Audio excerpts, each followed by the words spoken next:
اس رات کی شان اس لیے ہے کہ اس رات اللہ تعالیٰ نے پیارے محبوب صلی اللہ علیہ وآلہ وسلم پر قرآن پاک نازل فرمایا۔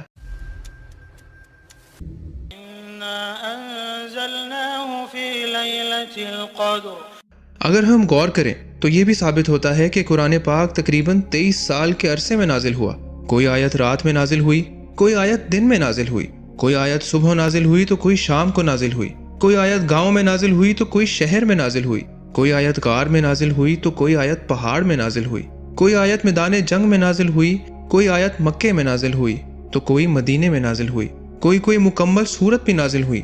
یوں قرآن پاک نازل ہوتا رہا، آخر 23 سال کے قریب جا کر مکمل قرآن پاک کا نزول ہوا۔ مگر قرآن پاک کا جب مطالعہ کریں تو سورہ قدر میں ہم یہ پڑھتے ہیں کہ سارا قرآن یکجا لیلۃ القدر میں نازل ہوا۔ اس کا جواب یہ ہے کہ قرآن پاک کے 3 نزول ہیں۔ یہ بات یاد رکھنے والی ہے کہ قرآن پاک کے 3 نزول ہیں۔ پہلا نزول لوح محفوظ سے باب العزت تک ہے۔ یہ نزول شب برات کو ہوا۔ اللہ تعالیٰ قرآن پاک میں فرماتا ہے انا انزلناہ فی لیلۃ مبارکہ، کہ ہم نے اس قرآن کو لیلۃ المبارک میں نازل کیا۔ اور تمام مفسرین کرام نے لکھا ہے کہ لیلۃ المبارک سے مراد شب برات ہے۔ یہ ہو گیا پہلا نزول۔ دوسرا نزول یہ ہے جو اللہ تعالیٰ نے قلب مصطفیٰ پر نازل کیا۔ قرآن پاک میں ارشاد ہوتا ہے علی قلبک، یہ نزول لیلۃ القدر میں ہوا۔ اور تیسرا نزول وہ ہے جو 23 سال کے عرصے میں مختلف مقامات پر ہوا، جو وحی کی صورت میں حضرت جبریل امین علیہ السلام لے کر آئے۔ عزیز دوستوں، قرآن بھی شان والا ہے، اور جس رات میں قرآن نازل ہوا وہ رات بھی شان والی ہے، اور جس پر وہ قرآن نازل ہوا وہ بھی شان والا ہے۔ قرآن اللہ تعالیٰ کا کلام ہے، اور اللہ تعالیٰ نے قرآن میں خود قرآن ہی کی عظمت بیان فرمائی ہے، اور بتا دیا کہ لوگوں اسے معمولی کلام نہ سمجھو، یہ خالق کا کلام ہے۔ اس کی شان یہ ہے کہ ذالک الکتاب لا ریب فیہ، کہ قرآن پاک کے بارے میں کوئی شک نہیں۔ مخلوق کے کلام میں شک ہو سکتا ہے، عالم کے کلام میں شک ہو سکتا ہے، مفکر کے کلام میں شک ہو سکتا ہے، محدث کے کلام میں شک ہو سکتا ہے، مگر ذالک الکتاب لا ریب فیہ، کہ اللہ کے کلام میں کوئی شک نہیں۔ اور ایک اور جگہ پر اللہ تعالیٰ نے ارشاد فرمایا تبیانا لکل شیء، کہ قرآن میں ہر چیز کا بیان ہے۔ غور فرمائیں، آپ کوئی بھی کتاب لیں، کسی کتاب میں علم سماوات ملے گا، کسی کتاب میں علم ارض ملے گا، کسی کتاب میں سائنس کا علم ملے گا، تو کسی کتاب میں روحانیت کا علم ملے گا، مگر قرآن پاک ایسی کتاب لا ریب ہے۔ قرآن پاک ایسی کتاب لا جواب ہے کہ جس میں ہر چیز کا بیان ہے۔ مفکر کہتے ہیں کہ قرآن کتاب فکر ہے، علماء کہتے ہیں کہ قرآن کتاب علم ہے، سائنسدان کہتے ہیں کہ قرآن کتاب سائنس ہے، یعنی قرآن ہر چیز کا علم ہے۔ اور اس پر قرآن پاک نے خود مہر صداقت لگا دی، یہ کہہ کر کہ ولا رطب ولا یابس الا فی کتاب مبین۔ ترجمہ کہ قرآن پاک میں ہر خشک و تر کا بیان ہے۔ یہاں ایک خوبصورت نقطہ آپ کی گوش گزار کرنا ضروری ہے کہ قرآن وہ کتاب ہے جس میں ہر چیز کا بیان ہے۔ جو ہو چکا ہے وہ بھی قرآن میں ہے، جو ہونے والا ہے وہ بھی قرآن میں ہے، جو ظاہر ہے وہ بھی قرآن میں ہے، جو غیب ہے وہ بھی قرآن میں ہے۔ اور اللہ تعالیٰ نے سورہ رحمان میں اپنے حبیب پاک صلی اللہ علیہ وآلہ وسلم کی شان بیان کرتے ہوئے فرمایا الرحمن علم القرآن خلق الانسان، کہ اللہ نے اپنے پیارے محبوب کو قرآن کا علم سکھایا، علم قرآن سے اپنے محبوب کو روشناس فرمایا۔ اور آگے ارشاد ہوتا ہے خلق الانسان، پھر انسان کو تخلیق فرمایا، یعنی پہلے ہی اپنے محبوب کو قرآن سکھا دیا۔ وہ قرآن سکھایا جس میں ہر چیز کا بیان ہے، وہ قرآن سکھایا جس کے بارے میں شک کرنا کفر ہے، اس قرآن کا علم دیا جس میں تمام چیزوں کا بیان ہے۔ تو پھر مجھے بتائیں کہ وہ کون سا علم ہے جو میرے محبوب کو نہ آتا ہو؟ عزیز دوستوں، اللہ تعالیٰ نے علم قرآن اپنے محبوب کو پہلے عطا فرما دیا، اس وقت عطا فرمایا کہ جب انسان ابھی تخلیق بھی نہ ہوا تھا۔ علم القرآن خلق الانسان، انسان بعد میں بنا۔ جس نبی کے سامنے ساری کائنات بنی ہو، جس نبی کے سامنے انسان بنا ہو، جس نبی کے سامنے ہر چیز بنائی گئی ہو، اس نبی سے بھلا کیا کچھ چھپ سکتا ہے؟ قرآن پاک پڑھنا، قرآن پاک کی تلاوت کرنا کوئی معمولی کام نہیں۔ یہ تو وہ کام ہے جب کوئی مومن اپنے گھر میں قرآن پاک کی تلاوت کرتا ہے تو اس کی تلاوت کو سننے کے لیے آسمان سے فرشتے آ جاتے ہیں۔ میرے پیارے آقا صلی اللہ علیہ وآلہ وسلم نے فرمایا کہ جو شخص قرآن پاک کا عالم ہوگا وہ قیامت کے دن معزز فرشتوں اور انبیاء کرام کے ساتھ ہوگا۔ اور فرمایا کہ جو شخص قرآن پاک پڑھے اور اس کے احکام پر عمل کرے تو قیامت کے دن اس کے والدین کو ایسا تاج پہنایا جائے گا جس کی روشنی سورج سے زیادہ اچھی ہوگی۔ قرآن پاک پڑھنا معمولی بات نہیں، قرآن پاک حفظ کرنا معمولی کام نہیں۔ احادیث طیبہ میں حافظ قرآن کی شان بیان کی گئی ہے۔